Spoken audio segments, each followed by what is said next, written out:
Okay, children, now I want to discuss the questions of the exercises which are covered by the topics which we have already done in this chapter. Basically, apart from the last four questions, which is question number 19, 20, 21 and 22, we can now discuss all the remaining ones. जो solving वाले sums थे वो तो मैंने सब आपको करा दिए जो न्यूमेरिकल थे. Now we will just have a look at the few theory sums and first, and I'll give you the answers of a few questions also. First question is gravity. The question number 2. First question we have already done. Question number 2. Gravitational force acts on all objects in proportion to their masses. Why then a heavy object does not fall faster than a lighter object? We know acceleration due to gravity, whose value is g is equal to 9.8 meter per second square. It is not dependent on the mass of the falling object. That is why a heavy object does not fall faster than a lighter object, because this acceleration due to gravity, whose derivation also you have seen in your textbook, is not dependent on the mass of the object. Question number 3 we have done. Then question number 4. The earth and the moon are attracted to each other by gravitational force. Does the earth attract the moon with a force that is greater or smaller or same as the force with which the moon attracts the earth? Now you know formula for force between two objects is capital G m1 m2 upon r square or d square, and the force between two objects, the quantity of the force, the value of the force is the same. Okay, only it acts in opposite directions. Now question number 5. If the moon attracts the earth, why does the earth does not move towards the moon? The gravitational force produces very little, which is exerted by moon, produces very little acceleration in the earth due to its large mass. That is why we cannot see it moving towards the moon. Then question number 7 is, what is importance of universal law of gravitation? This particular question you can find it very clearly in the starting of the chapter. So just search for it. There are 2-3 points, so you have to write those points. What is the acceleration of free fall? That you already know. G is equal to 9.8 meter per second square. What do we call the gravitational force between the earth and an object? That is known as weight. Now question number 10th. Amit buys few grams of gold at the poles as per instruction of one of his friends. He hands over the same amount when he meets him at the equator. Will the friend agree with the weight of the gold bought? If not, why? सबसे पहले हम wait का एक बार formula refresh कर लेते हैं. Weight is equal to m into g. ठीक है. So weight is directly proportional to value of g, which is 9.8 metre per second square. पर ये जो g की वैल्यू है ना, ये थोड़ी अर्थ के ऊपर भी वेरी करती है.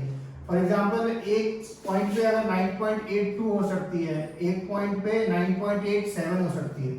सो डिपेंडिंग कि कितना वेरिएशन हो रहा है, जो वेट है जब भी हम कैलकुलेट करेंगे किसी चीज का, अर्थ के ऊपर भी थोड़ा वेरी कर सकता है. ठीक है.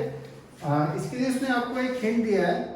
लिखा है the value of g is greater at the poles than at the equator. So value of g जो पोल्स पे होगी, अर्थ के जो पोल है, सो यहाँ पे सपोज g की वैल्यू 9.87 है. ठीक है. तो इक्वेटर पे यहाँ पे इसकी कम होगी, यहाँ सपोज होगी 9.82. एक जगह वैल्यू ज्यादा होगी और एक जगह वैल्यू कम होगी. तो अकॉर्डिंगली जब वेट आप यहाँ कैलकुलेट करेंगे तो यहाँ ज्यादा मिलेगा, और यहाँ जो वेट कैलकुलेट आप करेंगे वो आपको कम मिलेगा.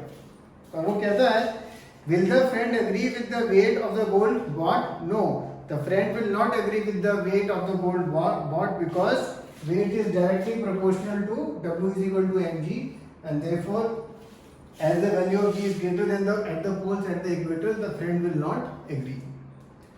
Question number 11.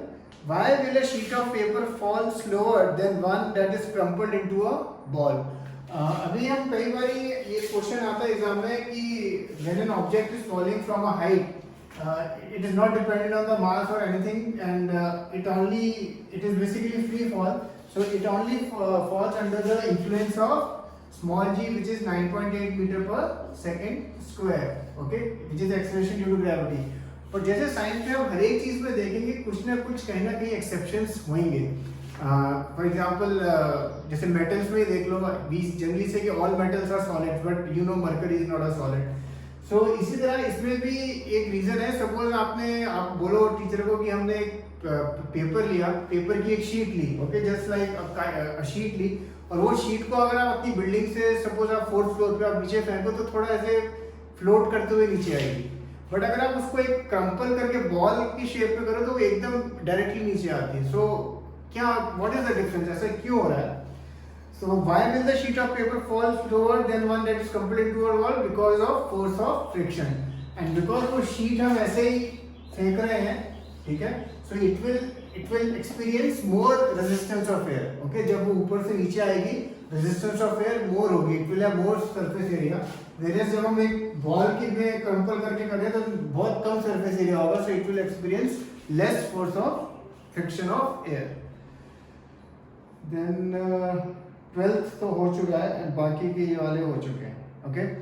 प्लस हाँ, फिर एक पेज 138 पे देखना, what are the differences between mass of an object and its weight. तो ये जो mass and of an object and the weight of an object है, ये इसका डिफरेंस लिखना है. मास में आप लिख सकते हैं it is the amount of matter contain in the body. Weight में आप लिख सकते हैं it is a force equal to the gravitational force exerted by the planet. Then mass का यूनिट आप लिख सकते हैं, देन वेट का यूनिट लिख सकते हैं. And mass of an object remains same throughout the universe, whereas weight varies because it is dependent on the value of small g. So ये जो हमने क्वेश्चंस डिस्कस किए हैं, first finish these questions, then ये chapter according to your this year CBSE syllabus is finished. Okay, cheers.